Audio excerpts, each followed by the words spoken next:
You're listening to Mentoring Developers.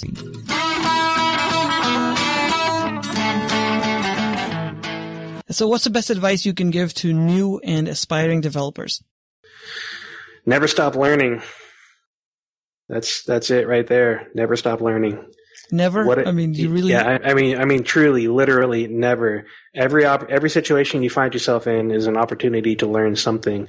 Often something that you would have never thought you needed to learn about, whether it's human interaction or how to express an idea to somebody else.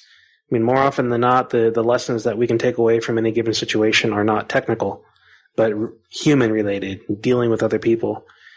So in all things that you do, never stop learning. I think that's pretty good advice.